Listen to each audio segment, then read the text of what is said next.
大隈重信の名言集。施して法を願わず、受けて恩を忘れず。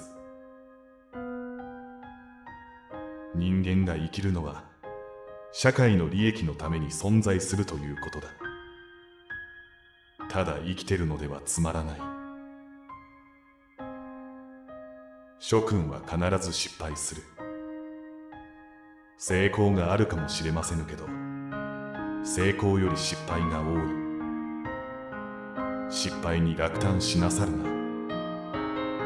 失敗に打ち勝たねばならぬ。道が極まったかのようで他に道があるのは世の常である。時のある限り、人のある限り、道が極まるという理由はないのである。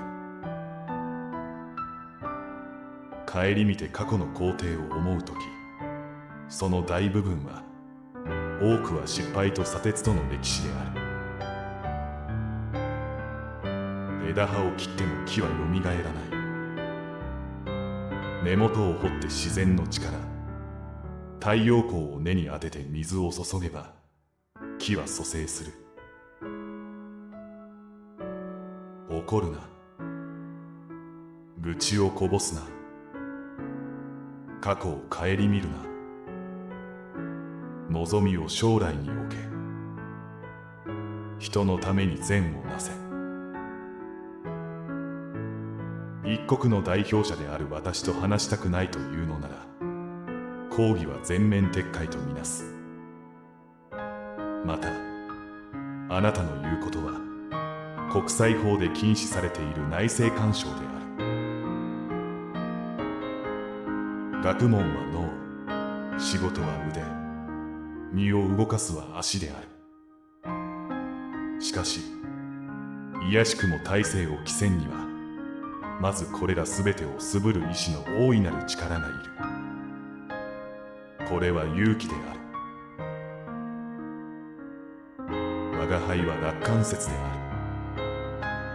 る。人生を重んじて、常に未来に光明を望んでいくのである。我が輩は爆弾くらいで青くなるような腰抜けじゃない。そんなものへとも思っていない。細愚者のなすところが債権者の頭脳を支配することもある。世に無価値な人間があるべき断りはない。人の思想は失意の時に真にして、人の情よしみは失意の時に密なるものである。個人としては幾多の失敗を重ねたが、しかし恐縮はせぬ。失敗は我がしなり。失敗は我が大なる進歩の一部なり。失敗に落胆しなさるな。失敗に打ち勝たなければならぬ。たびたび失敗するとそれでこの大切なる経験を得る。その経験によってもって成功を期さなければならぬのである。政治は学問や科学ではない。術である。人の心を知るという術なのです。人の心を察する。こう言うと悪くすると陰険らしくも聞こえるがそうではない。他人の苦は自己の苦しみであるという。ここの道場から多数の幸福が得られて良い政治が生まれるのです。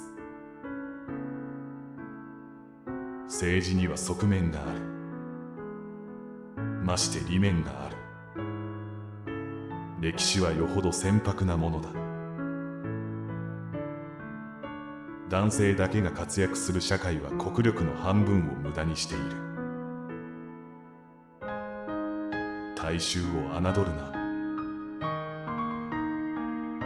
若い人は高尚な理想を持たなければならない。そしてそれを行う勇気がなければならない。